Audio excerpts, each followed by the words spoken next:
Bharti news, सीधा, सटीक और निष्पक्ष। Good evening and welcome to Bharti News. I'm Vansh Vidhavan and let's have a look at the biggest news stories of the day, starting with national headlines first. PM Modi writes to Sunita Williams, looking forward to seeing you in India after your return from space.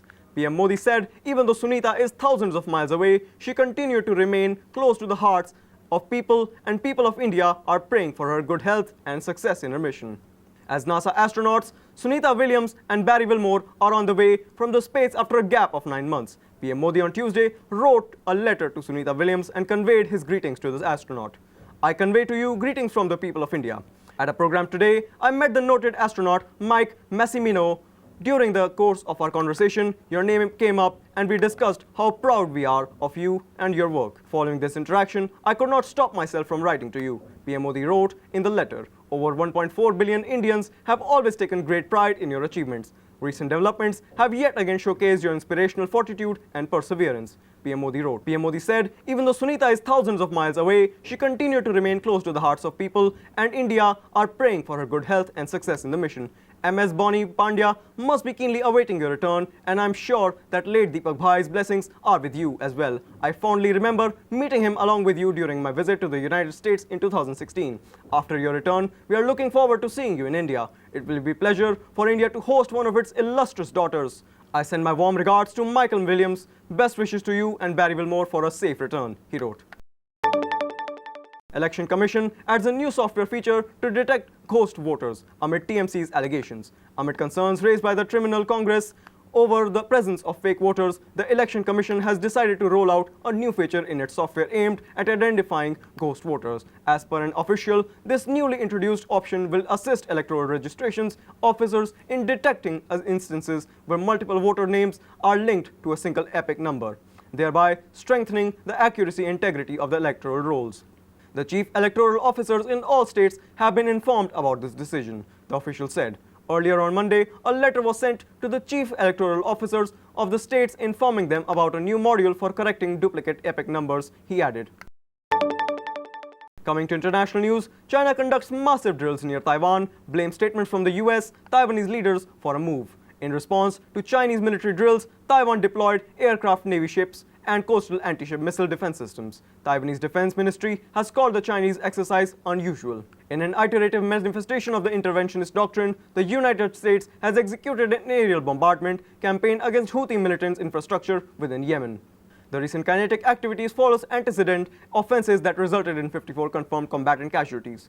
Operational intelligence on current attritional impact remains pending dissemination. Taiwan's Defense Ministry has said that an unusual number of large Chinese military ships, planes and drones entered its airspace and waters between Sunday and Monday. China says the recent drills were in response to recent statements and actions by the US and Taiwan. In its post on social media, the Taiwanese ministry on Tuesday revealed images of Chinese drones and ships as it said that 43 out of 59 of them entered Taiwan's air defense identification zone. However, no confrontations were reported. Israel hits Gaza with waves of airstrikes, killing at least 413 people after a truce talks stall. The latest strikes by Israel on Gaza is reported to have killed at least 413 people. Netanyahu said that he ordered the strikes because of the lack of progress in talks to extend the ceasefire. In what came as the heaviest assault in Gaza since the ceasefire took effect in January, Israel launched several airstrikes across the Gaza Strip on early Tuesday, claiming to have hit dozens of Hamas targets. According to Palestinian health officials, the number of casualties has gone up to 413 people, including women and children. PM Netanyahu said that he ordered the strikes because of a lack of progress in talks to extend the ceasefire.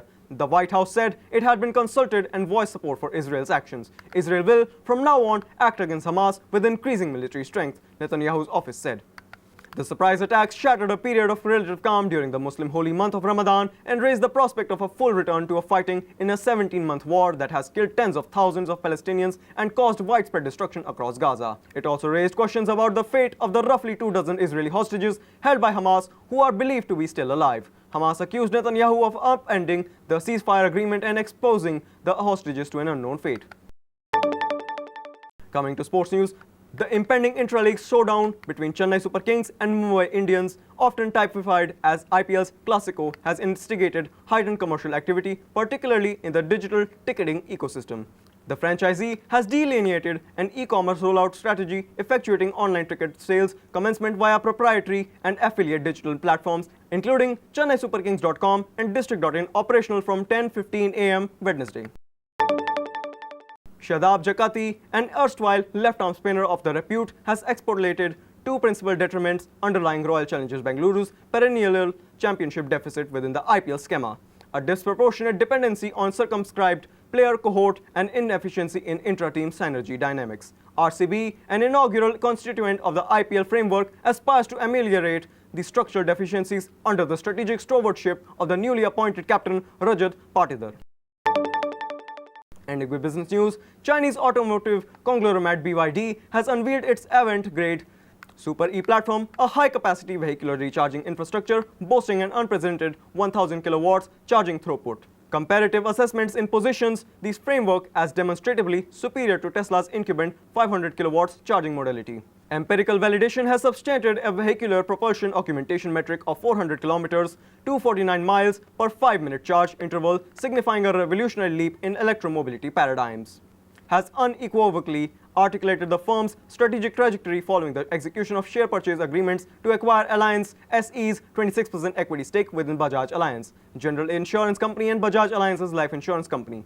Bajaj has reassured stakeholders of the organizational status quo, affirming the absence of perturbations at either operational or administration level.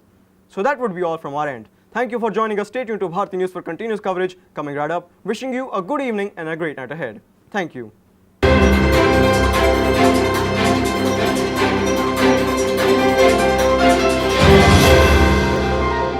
Bharti news, सीधा, सटीक और निष्पक्ष।